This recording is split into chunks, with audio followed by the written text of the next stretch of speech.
Hey everybody, Pastor Chase here. I just wanted to say before diving into this message that this week's message was part of our Home Group Sunday.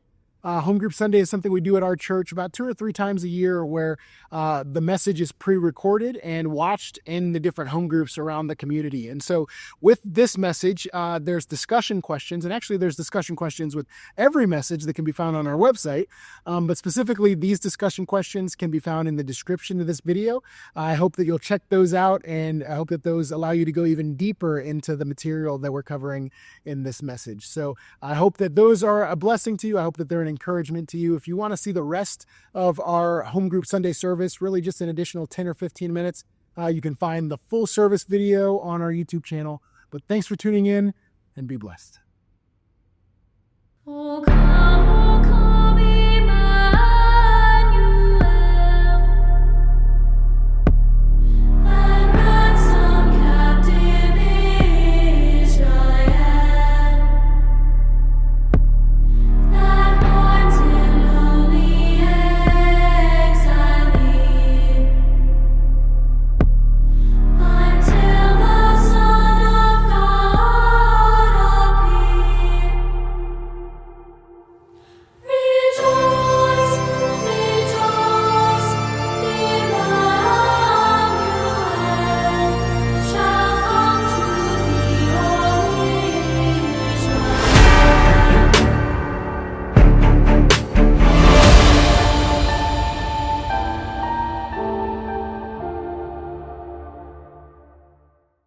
If you were with us in church last week, or if you went back and listened to the sermon from last week, we kicked off our Advent series, and we're calling our Advent series, Emmanuel, God is with us. And when we saw last week how the word Emmanuel, it actually means God is with us. And last week we really did a flyover of the entire Bible, right? And we saw how from cover to cover, from Genesis to Revelation, all of it points either forward to what we call the first Advent, or it points backwards. And so we saw the Old Testament. All of the Old Testament is all pointing forward, pointing towards Jesus' first arrival. And so it can be read and understood in light of the first coming of Jesus. But then the rest of the New Testament, the letters from Acts all the way through Revelation, they both point back to Jesus' first coming as well as pointing forward to his second coming. But all of history thus far is really centered around one moment when one man split history. And the reason we say he split history is because he wasn't just a man, but because he was fully God and fully man. And we call that the incarnation. Right? God became man, and we talked about the significance about that and how it's more important than we can possibly imagine. And I said last week that in this series, the main thing that I want you to realize in this whole series that we're calling our Advent series, the main thing that I want you to get out of this Christmas season, or as we build towards it, the Advent season, is that Christmas is so much more than just about the fun songs in the store.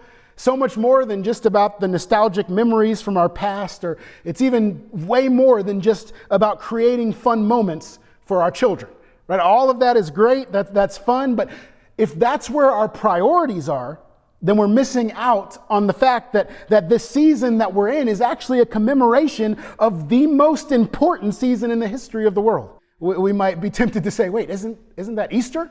Right? Isn't the Easter season the most important, the death and burial and resurrection of Jesus? Well, yes, but we can't disconnect the two. Right? Easter happened only because God, the sovereign God, the creator of the earth, took on human flesh. And so while this series is relatively short, what I want to do this week and the next couple weeks when we're back at the high school is simply take a few moments to look at some stories in the Bible, maybe even some familiar stories where people seem to glimpse the significance of what all of this really means. Where they seem to realize, hey, this is bigger than what we can possibly articulate or really understand what's going on. And can I be completely honest for just a second? I guess this is pre-recorded, so you can't answer or stop me. But I'm probably not supposed to say this as a pastor, but I really struggle during Christmas and Easter season. Okay, I've talked to a lot of other pastors, and I think I might be in the minority here, but if I'm being honest, these are two of the hardest parts of the year for me, and here's why. We're supposed to be focused on the fact that God, right? God, the scripture says that he dwells in unapproachable light. Like, what does that even mean? The God who breathed life into us, the God who spoke existence into existence. He became man. But that focus seems to take a back seat in so many of our lives. Like, even if we know that that's true internally, we often appear externally more concerned with what we put on the Christmas tree, or, what cozy Hallmark movies we want to watch. And please don't hear me slamming any of that stuff. That's all fun, but that should come second. See, every store that I go into, every restaurant, every commercial wants to take our attention from the greatest truth ever and focus on the temporary and the nostalgic and the holly jolly Christmas aspect of the season. And let me just say, there is no real power in all of that at all. Don't even get me started about the Easter Bunny during Easter season. But during these seasons, I often find myself torn between two worlds. Right? I find myself torn, and I don't want to say, again, that the other stuff is bad. By the time that this video comes out, at our house, we'll probably would have put up our lights in our house and all on the roof, and my wife would have watched 37 Hallmark Christmas movies, and we would have probably collectively as a family drank 3 gallons of hot chocolate. So there's a place for all of that. I enjoy all of that. But the question I want us to wrestle with is, how does any of that actually help us in our day-to-day life? Like, if we as a church are supposed to have the answer to people's brokenness, we're supposed to be ambassadors of the goodness of God, the ambassadors of the good news that brings hope to the hopeless and help to a dying world, that's not found in just the Christmas activities that we see in the stores, right? That there's no lasting peace that comes with the superficial holiday aspects of Christmas. So, where do we find true peace? Right? Lasting peace. Where do we find lasting peace in both this season and in every season of our life? That's what I want to answer today. But here's what I want you to know, and this is our main point for today, the overarching main point. When we marvel at the incomprehensible reality of the incarnation, we can find true peace and rest in every area of our life. Okay, so the more we unpack the incomprehensible, the more that we can find true peace and rest in every area of our life. And so I want to break that down this morning. And so to do that, let me just give you my 3 points ahead of time, and then we'll break them down. Here they are. Number 1, we can have peace because of the power of Jesus. Number 2, we can have peace because of the presence of Jesus. And then number 3, we can have peace because of the purpose of Jesus. We can have peace because of the power of Jesus. We can have peace because of the presence of Jesus. And we can have peace because of the purpose of Jesus. Those are our 3 main points, and that's our outline for today. And so what I want to do to unpack these truths is I want to look at 2 stories from the life of Jesus, both fairly well-known stories if you grew up in church. And we can find the first one in the book of Mark chapter 4, and it's Jesus calming the storm. Jesus calming the storm. And what I want to show in both of these stories that we're going to look at is that there are principles that we can take from and apply these to our lives. But we have to be careful when we approach these stories not to over-allegorize these stories. Because these stories are meant first and foremost to teach us about Jesus. Okay, so let me read the first one, Mark chapter 4. I'm going to read starting in verse 35, and then we'll break it down. Mark chapter 4, starting in verse 35. It says, on that day, when evening had come, okay, so just to set the context, here in the book of Mark chapter 4, Jesus had just dropped a whole bunch of parables on the people. He's teaching, and here's what he says. After he teaches a bunch of parables, he says, let us go across to the other side. And leaving the crowd, they took him with him in a boat, just as he was. Now, again, we're not going to spend a lot of time on every single word here, but I think it's interesting that Mark says that they took Jesus in the boat just as he was. Okay? Now we know that there's no careless words in Scripture, And so I think what Mark is doing here is he's making a note. He's saying, hey, Jesus didn't do something extra special to prepare for this, right? If you know what's coming in the story, you know that it's absolutely crazy. And so Mark is like, hey, this is just normal Jesus. Okay, he just taught, he's exhausted, he didn't make a bunch of preparations to try and shock everybody. No, this was normal Jesus. I think Mark is focusing on the humanity of Jesus here. But then he says, in verse 37, and a great windstorm arose, and the waves were breaking into the boat, so that the boat was already filling. But he was in the stern, talking about Jesus, asleep on the cushion, and they woke him and said to him, Teacher, do you not care that we are perishing? There's a lot we could unpack in that verse. They didn't say, Teacher, help us. No, they said, do you not care about us? Which is why, verse 39 says, and Jesus, he awoke, and he rebuked the wind and said to the sea, Peace, be still. And the wind ceased, and there was a great calm. Remarkable. We'll come right back to that. But then he says, why are you so afraid? Have you still no faith? And they were filled with great fear and said to one another, who then is this, that even the wind and the sea obey him? Okay, before we break this story down, just let that sink in, okay? Imagine this is your first time hearing this story. See, many of us have heard this story so much, maybe from the time that we were in our Corners kids age, and so we say, okay, yeah, I get it. Jesus, he made the wave stop. I get it. But picture that you're actually on that boat. Okay, you've never heard this story before. You're living this. You're on the lake. These are professional sailors, a whole bunch of them, and they're terrified, which means this storm is huge. Okay, this isn't just like, hey, these guys have never been out on the water and so they're a little scared. No, these were professional fishermen.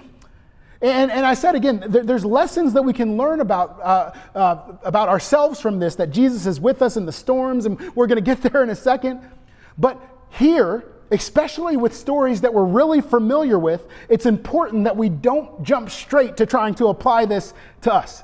In other words, we don't want to jump straight to making this a metaphor or an allegory for us, because if we do that, and there's a time to do that, but if we do that initially, then we can miss the main point. Okay, let me just say it plainly. If we read this and we simply walk away from it with the understanding that Jesus is with us in the storms of our life and that he can make our storms go away, that's true and that's comforting, but we're not understanding the why behind it. And the reason why it's important for us to understand the why is because when we go through the storms of life, we need a foundation that's not just simply rooted in trendy or epigrammatic comfort sayings. We have to understand the why. Like what is true about Jesus that makes the fact that he can comfort us in the storm a reality. When we approach the text like that, trying to understand the why, then we see that the point of this story is actually to point us to the identity of Jesus. Okay, that's why the last verse in this story, they're like, who is this guy? Right? They're like, we've seen him do miracles, we've seen him talk in riddles, we've seen him show up against the religious authorities, but who is this guy? Like the winds listen to him. Okay, so let's look at the story a little closer. Jesus is on the sea. Okay, he's on the Sea of Galilee. This is a real sea, and it's a real story. Actually, on the screen, you should see a picture of when my wife and I went to Israel, and we had the privilege of going out on the Sea of Galilee. I can't remember if I showed this picture before, but there I am with my Cleveland Browns Hebrew shirt. I even blew the shofar on the edge of the boat, see if the rapture would start, but it didn't happen. But Jesus is out on the sea. It's a real sea. But it's nighttime here, and here's what you need to know about the Sea of Galilee. The Sea of Galilee is known, even to this day, for sudden storms, especially at night. Okay, it's in a valley, and so the winds come down and the temperature changes, and there's all kinds of reasons why there's storms. But the big point of this story, again, is not the storm itself. Okay, I think sometimes we can spend time trying to dissect and draw meaning from the type of storm or the wording that Jesus used to calm the storm, and maybe there's merit there, but the point is that Jesus looked at a storm and told the storm to stop, and the storm stopped. Okay, now follow me here. I gained a lot when studying this from theologian Mike Winger. and his deep dive into this particular story. And as he was unpacking this, he said that it's important for us to understand the Jewish way of thinking about the weather at this time, the weather and the sea. Okay, what do I mean by that?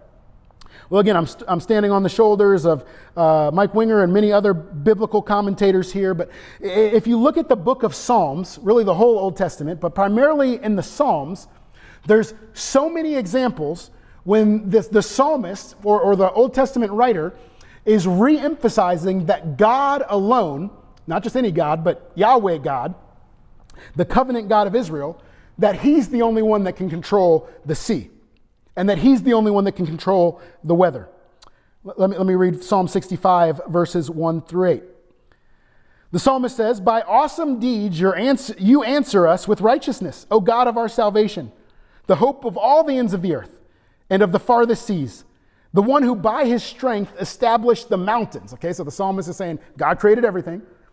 Verse 7, talking about God, "who stills the roaring of the seas, the roaring of their waves, the tumult of the peoples, so that those who dwell at the ends of the earth are in awe of your signs. You make going out of the morning and the evening to shout for joy." Okay, so again, the psalmist is saying God is in control of all. God is the only one who's in control of all. And as a result, all the ends of the earth should be in awe of his majesty. Psalm 89. I'm just going to read verse 8 through 9. "O Lord, Yahweh, O Yahweh God of hosts, who is mighty as you are?" He's asking that question. Who is as mighty as you are, God? With your faithfulness all around you, you rule the raging of the sea. When its waves rise, you still them.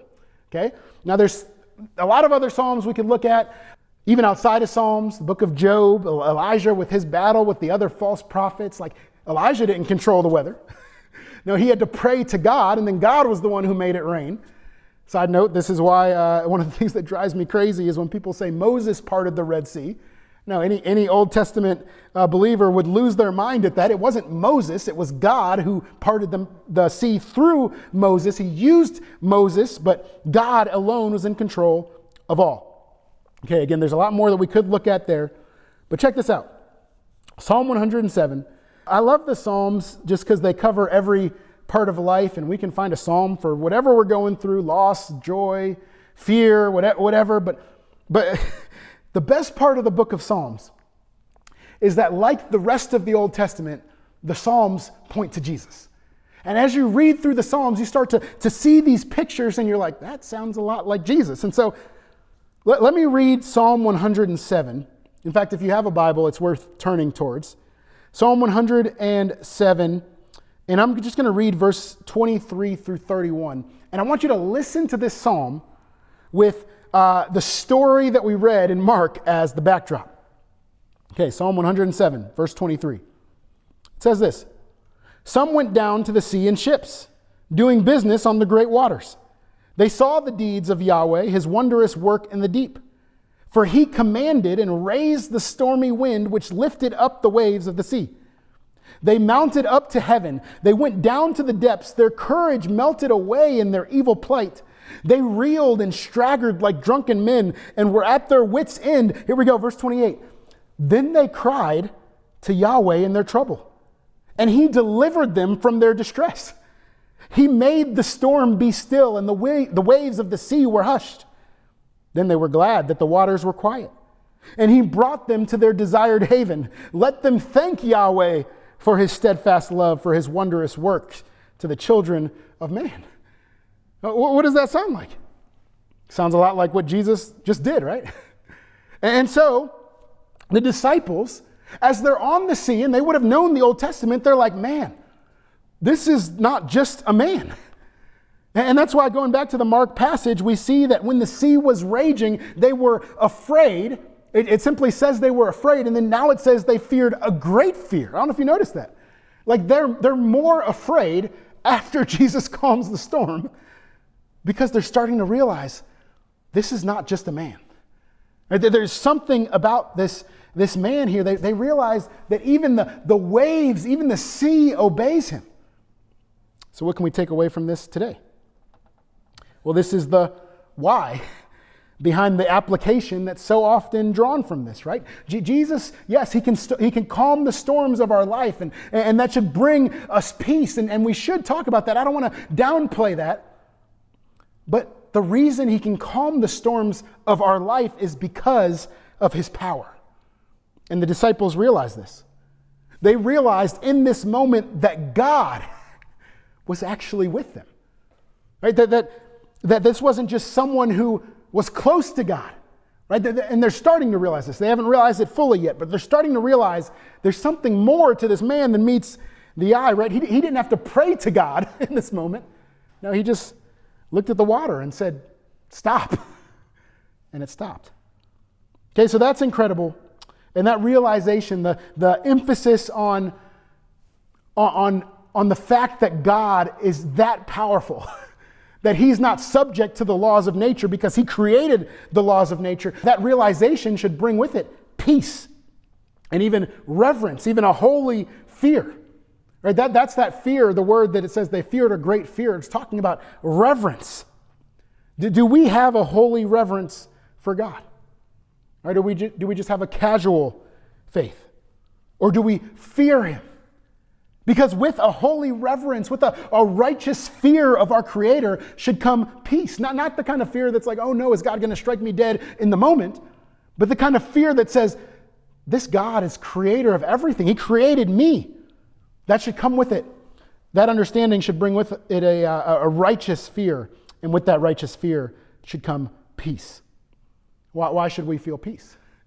Well, next, because he's also present. He's powerful, but he's present and he cares about us. And so to highlight that, let me jump over to our second story. So jump to Mark chapter 6. We saw Jesus calm the storm. And then now in Mark chapter 6, we're going to see when Jesus walked on water. All right, if we're being honest, all of us tried that as a kid, right? We're in the pool. We try to see if we can run fast enough to walk on water. No, maybe that was just me. But no one can do that. Only Jesus can do that because, again, he's outside of the laws of creation because it's his creation. Verse 45. Immediately. This is Mark chapter 6. Mark loves the word. That's his favorite word. Immediately. He made his disciples get into the boat and go before him to the other side to Bethesda while he dismissed the crowd. We're not going to dwell long on the context, but Jesus had just finished the feeding of the 5,000. And so he dismisses the crowd. And it says, and after he had taken leave of them, he went on the mountain to pray. And when evening came, the boat was out on the sea, and he was alone on the land, and he saw that they were making headway painfully, for the wind was against them.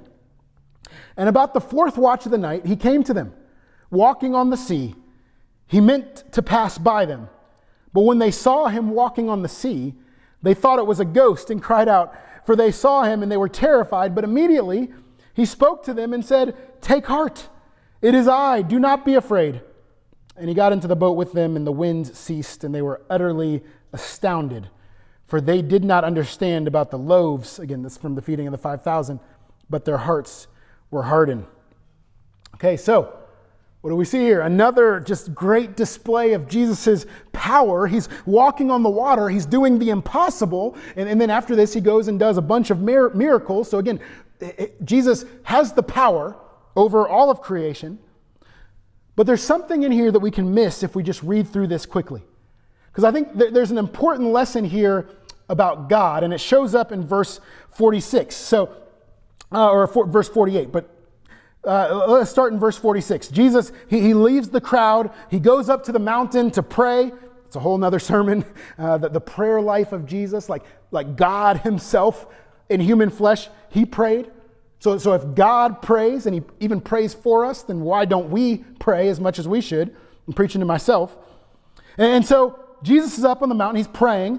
And then it says in verse 48, that it was the fourth watch of the night. Okay, so this is Roman clock, and so for us that would have been between 3 and 6 a.m. So it's late, it's the middle of the night. And so catch this. I wasn't going to stop there, but let me just say, the reason why I think it's important for us to realize that it was the middle of the night is because sometimes people will try and twist this passage and say, oh, and this is something that a lot of scholars actually say that don't trust the inerrancy of the Bible or try to write out miracles from the Bible. They'll say it must have been a mirage, right? The disciples just saw a mirage and they thought Jesus was walking on the water, but he wasn't really walking on the water. That's ridiculous for a lot of reasons. One, again, these were professional fishermen. They would have known what was a mirage and what wasn't, but it's the middle of the night. Okay, they're not seeing mirages between 3 a.m. and 6 a.m. It's late. It's the middle of the night. And so catch this, about the fourth watch of the night, he came to them walking on the sea, and it says he meant to pass by them. Okay, this is one of my favorite Easter eggs in the entire Bible. This is incredible. We don't have time to walk through the whole book of Mark, so you're gonna have to trust me here. But this whole book of Mark is building a case for the deity of Jesus. Okay, from Mark 1, verse 1, he's like, hey, this Jesus guy, he's the one that we've been waiting for all the way since the book of Genesis. And oh, by the way, he's God. Like, this is what Mark is building towards. Mark's showing that he's forgiving people's sins. He's casting out demons. And he shows that Jesus is the Lord of the Sabbath. He showed earlier, we just saw that he controls the winds and the waves. And so all through the book, Mark is building his case to show that Jesus is God. And just like there's Old Testament prophetic imagery of God and that God alone can calm the seas, check this out. Okay, this verse should be on the screen. Job chapter 9, verse 7 and 8. Seems like an obscure verse, but Job is basically talking about the majesty of God. And here's what he says. Who commands the sun and it does not rise? Who seals up the stars? Who alone stretched out the heavens and trampled the waves of the sea?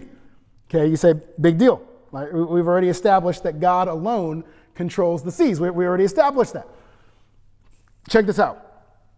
Okay, this phrase that God alone tramples the waves of the seas, in the Greek translation of the book of Job, the phrase there is peripaton epi thalasis. Peripaton epi thalasis. You say, so what? I don't care about that. Why does that matter? Well, in Mark's gospel, when he says in verse 48 that Jesus was walking on the water, he uses that exact same phrase, peripaton epi thalasis. Yeah, now you might think, okay, interesting coincidence. But again, what is Mark doing? The whole book, Mark is building he's trying to make a case for the deity of Jesus. He's trying to build this case to show that Jesus is God. If that's not enough proof, then let me show you this. In the same passage in Job, just 2 verses later, we see this little verse, verse 11. Behold, talking about God, he passes by me and I see him not. He moves on, but I do not perceive him. What is going on? What is Job talking about? Well, follow me here. We're going to get into the weeds for just a second, but I think that this is important and this will springboard us to our final point. We've seen Jesus' power, but check this out. Okay? In the Old Testament, when God says or when we see that God would pass by people, this was God's way of revealing his glory to them, but he did so at a distance. Right? The biggest example of this was with Moses. Right? We hinted at this last week. And in fact, okay, let me turn there. Exodus chapter 33, and I believe it's verse 18.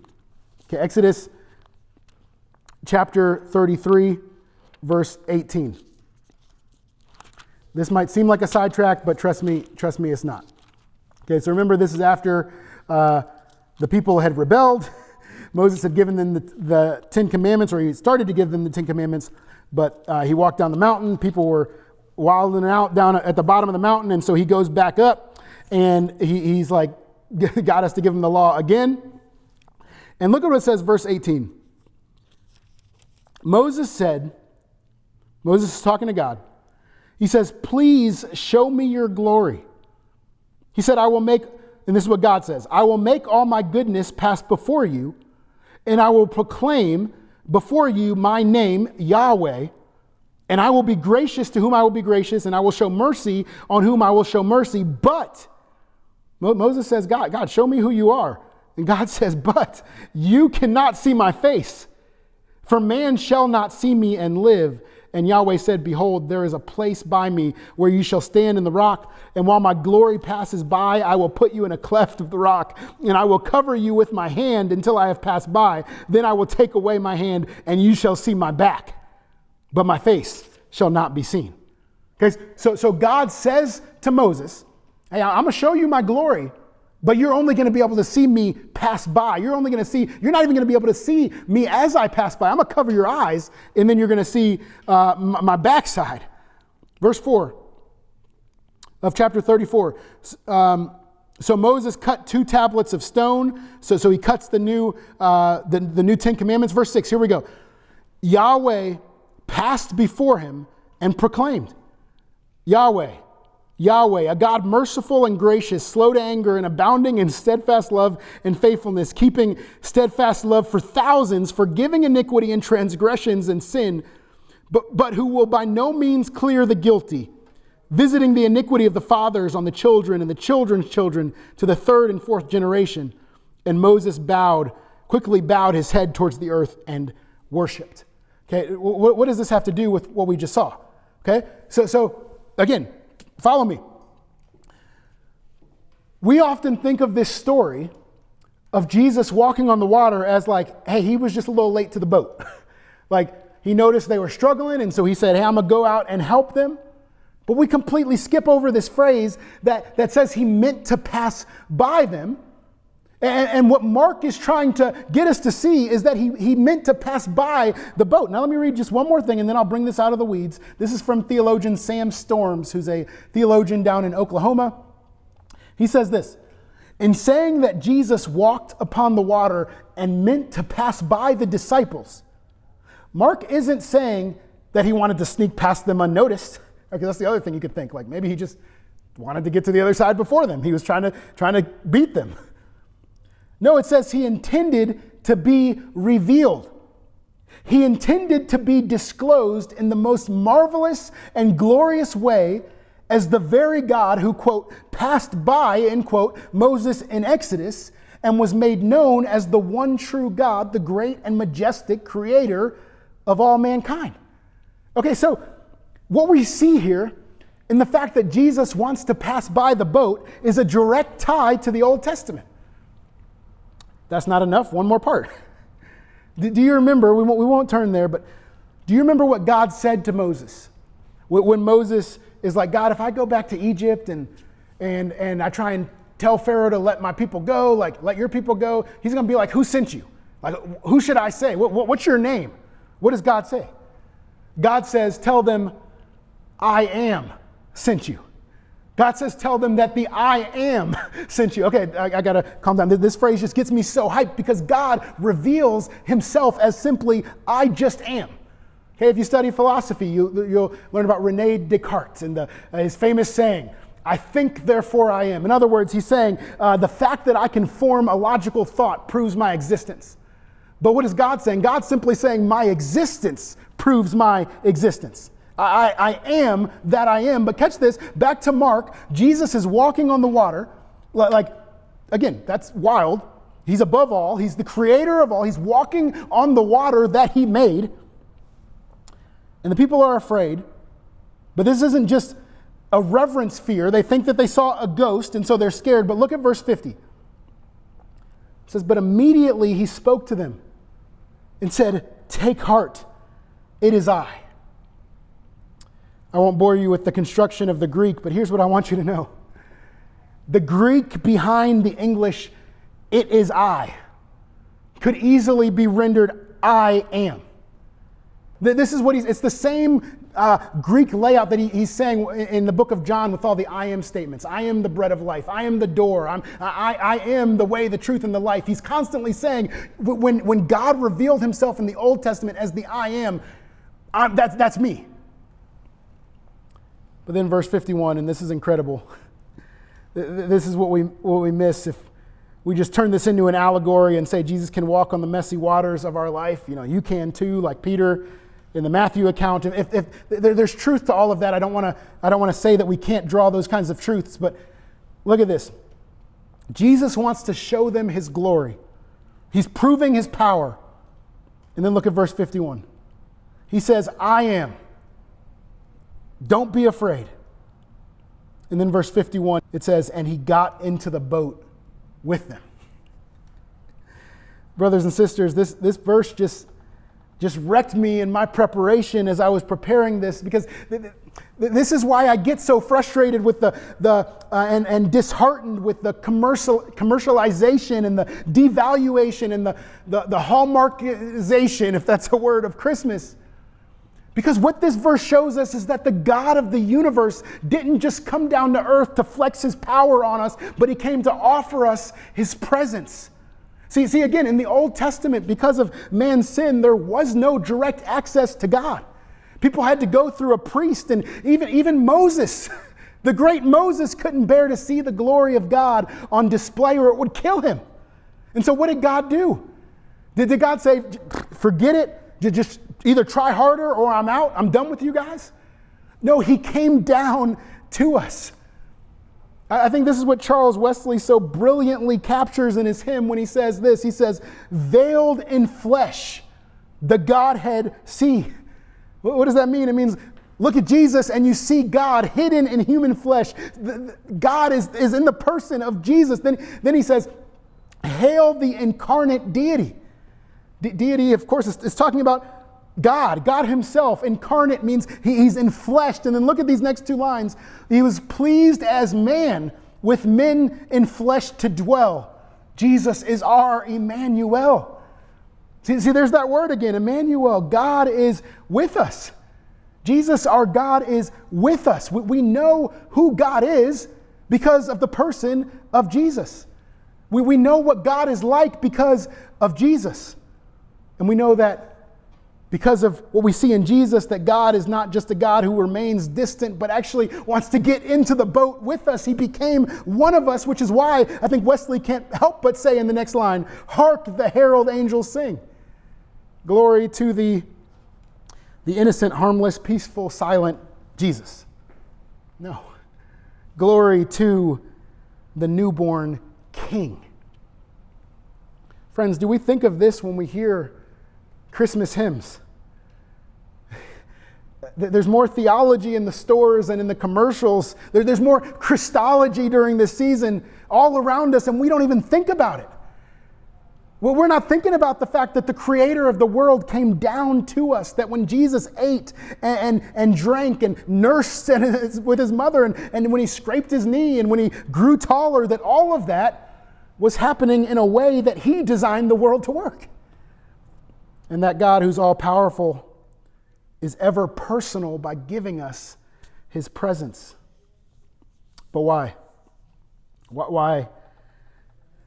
Well, this leads to our final point. Our first point is that we can have peace in this crazy world because of Jesus' power.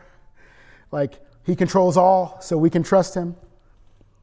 Second point, we can have peace because of his presence, that he's with us. But hear me. True peace comes from understanding his purpose. Because, again, both of these stories, they kind of end in a weird way, don't they? But both of them. Like, the first one ends with them saying, who is this guy? Like, the winds listen to him, but what is going on? And then the second story, they still don't fully understand it, but check this out. This is the last quote that I'll read. This is from Edward James' commentary on Mark. He's talking about what Jesus says when Jesus says, it is I, or I am. This quote should be on the screen. It says, it is a divine epiphany. So Jesus' phrase, it is I, or I am. This is a divine epiphany in answer to their earlier bafflement when he calmed the storm. Who is this? So he's saying, Jesus is answering the question from chapter 4. They said, who's this? And Jesus says, it's me, I am. In this respect, Mark's Christology is no less sublime than is John's. Again, although John has Jesus declaring that he is the Son of God, whereas Mark has him showing that he is the Son of God, in Mark, one must, don't miss this, in Mark, one must, like the disciples, be in the boat with Jesus and enter into the drama in order to behold who Jesus is. The one who calmed the storms is the one who now appears in the storm, the I am of God. What does this mean? What's he saying? Well, Here it is. What he's saying is that in order for us to truly grasp the significance of this, in order for us to understand, to really understand the purpose of Jesus, to understand the plan of Jesus, to understand the purpose of Jesus, we have to be in the boat with Jesus. As a side note, some commentators have said this is why the part of Peter walking on the water isn't included in Mark's gospel. Right? There's other lessons that we can learn from Peter walking on the water, and that's in Matthew's account in Matthew 14, but Mark just skips right over that. Some commentators point to the fact that Mark he's just so hyper fixated on showing the divinity of Jesus through Jesus' actions and through all of these Old Testament callbacks that he didn't want to add anything as a distraction. Okay, so this is not an oversight. This is not a mistake in the Bible that Peter's not mentioned. But Mark is showing us that what Jesus came to do is to save. Mark's trying to get us as the readers to see what the disciples didn't get yet. Right? They would get there. Even Judas at the end kind of gets it. That's why he does what he does. But what Mark is showing us is that God himself was with them. And the lesson for us from that is that God is with us today. Because as the Gospels show us later, the newborn king was born to die. But it was through his death that we could have life because he didn't stay dead. God himself took on flesh. He became one of us so that we could become like him. To quote Athanasius, God became man so that men could live like God. Not in the sense that we control the winds and the waves, or we're all knowing, or not saying that we have the divine attributes of God, but we can be seen as positionally holy by God. And Mark throughout the gospel is showing us the power of Jesus on display, that he commands and controls all, the presence of Jesus, that God is not just distant, and through it all he's showing us the purpose of Jesus, that God became man so that regardless of what happens in life to us, if we are in him, then we will one day live and rule and reign with him forever. Which brings us back to our overarching point. When we marvel at the incomprehensible reality of the incarnation, when we just let our minds focus on all of this, then we can find true peace and rest in every area of our life. And so let me ask, is this your primary frame of reference or your primary framing of your mind when it comes to Christmas? I'm not saying we can't enjoy the songs. I'm not saying we can't enjoy the presents and the lights, even the nostalgic aspects. I love the claymation Rudolph and the Polar Express and Lord of the Rings. Those are my three favorite Christmas movies. If you want to say Lord of the Rings not a Christmas movie, that's a whole nother message. But no, I love Christmas morning. Right? I love the gifts. I love seeing my kids' faces light up when we find out together what I got them. But no, for real, none of that, as fun as it is, none of that will get us through the storms of our lives. And so here's where the allegory comes in, right? We will go through storms in our lives, all of us. It's been said that over and over that all of us either are coming out of a storm, we're in the middle of a storm, or we will be going into a storm. Okay, so all of us have storms in our life, but friends, let's not jump straight to the allegory so much so that we miss the reason that we can have hope in the storms, and we miss that the reason is because of the power and the presence and the purpose of a child who was born to be a king. I want to end with a song, and then I'll come back and give a few closing thoughts and instructions. But I want you to listen to the words of this song. This is not meant to be sung in your home groups, but really focus on the words as our music team sings these songs. And then I'll come back and give some closing thoughts and instructions. So I'll just start it, right? Yep. Or you could do it like in the video and say, take two.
Was our Redeemer brought, the Lord the world's obeyed,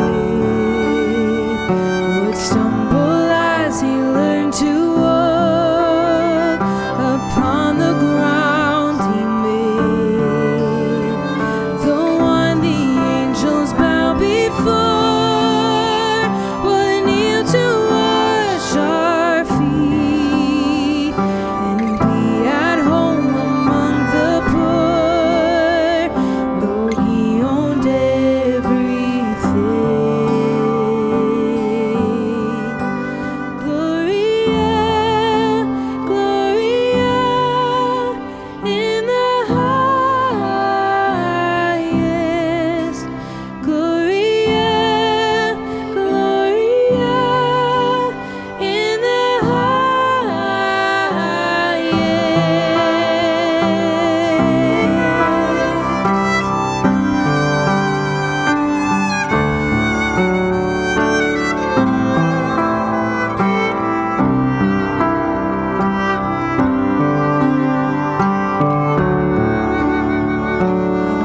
was our Redeemer brought, who raised us from our shame, and now the highest praise of all belongs to Jesus' name, the healer wounded on a tree to bear our grief and sin. The King gave up his crown so we could ever reign with him. Gloria, Gloria, in the highest. Gloria, Gloria, in the highest. Gloria, Gloria, in the highest. Gloria, Gloria, in the highest.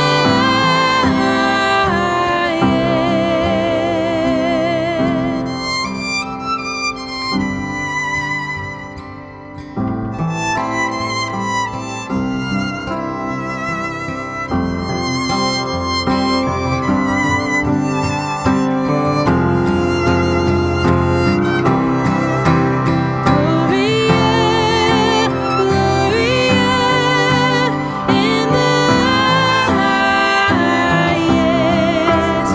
Gloria, Gloria, in the highest. Gloria, Gloria, in the highest. Gloria, Gloria, in the highest.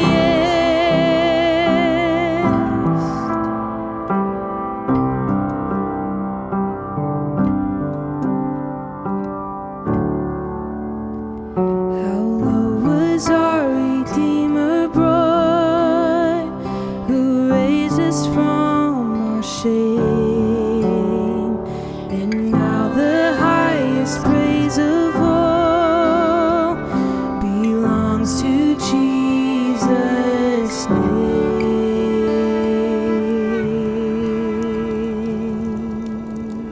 Hey, thanks so much for tuning in to this week's message. I hope it was a blessing to you. I hope it was an encouragement to you. And my prayer is that the Holy Spirit will just continue to use these words throughout the week to equip you in your walk with Jesus. If you have any more questions about who we are or how you can get plugged in, be sure to go to our website, thecornerschapel.com. We'd love to hear from you. Especially, we'd love to hear how we can pray for you. And if this message was an encouragement to you, I hope that you can share it with someone else and be a blessing to them this week. Also, be sure to hit the subscribe button to see more future sermons and other videos that come out on this channel. And I hope that you have a great week. Be blessed.